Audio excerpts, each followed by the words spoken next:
Thiruvananthapuram നെയ്യാറ്റിൻകരയിൽ KSRTC ബസ്സുകൾ കൂട്ടിയിടിച്ചു. നിരവധി പേർക്ക് പരിക്കേറ്റു. ആ വാർത്തയുടെയും വിശദാംശങ്ങൾ അമൽ തന്നെ നൽകും. അമൽ, എപ്പോഴായിരുന്നു ഇതെങ്ങനെയാണ് സംഭവം ഉണ്ടായത്?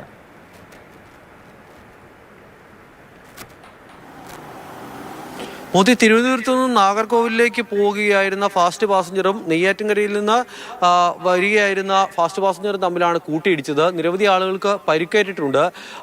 പുലർച്ചെയാണ് സംഭവം ഉണ്ടാകുന്നത്. അപകടത്തിൽ നിരവധി ആളുകൾക്ക് പരിക്കേറ്റ ആളുകളെ നെയ്യാറ്റിൻകര തൊട്ടടുത്ത്, അവിടെ അപകടം നടന്നതിന് ഏറ്റവും അടുത്തുള്ള ആശുപത്രി നെയ്യാറ്റിൻകര നിംസ് ആശുപത്രിയിലേക്കും ബാക്കിയുള്ള ആളുകളെ തിരുവനന്തപുരം മെഡിക്കൽ കോളേജിലേക്കും അതോടൊപ്പം തന്നെ തിരുവനന്തപുരം ജനറൽ ആശുപത്രിയിലേക്കും മാറ്റിയിട്ടുണ്ട്. എന്താണ് അപകട കാരണം എന്ന് വ്യക്തമാകുന്നില്ല. അപകട കാരണം ഈ അമിത വേഗമാണോ അതോ ഈ ഡ്രൈവർമാരുടെ എന്തെങ്കിലും അനാസ്ഥയാണോ എന്നുള്ള കാര്യങ്ങളിലൊക്കെ പരിശോധന നടന്നു വരികയാണ്. എന്തായാലും നിരവധി ആളുകൾക്കാണ് പരിക്കേറ്റിരിക്കുന്നത്. ഈ പരിക്കേറ്റവരിൽ പല ആളുകളുടെയും നില ഗുരുതരമാണ്. നിലവിൽ എന്തായാലും മറ്റ് അത്യാഹിതങ്ങളൊന്നും ഉണ്ടായിട്ടില്ല.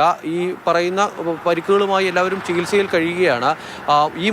നേരത്തെ പറഞ്ഞ നിംസ് അതോടൊപ്പം തന്നെ മെഡിക്കൽ കോളേജ്, ജനറൽ ആശുപത്രി എന്നിവിടങ്ങളിലായാണ് ഈ പരിക്കേറ്റവർ ചികിത്സയിൽ കഴിയുന്നത്. മോദി, ശരി.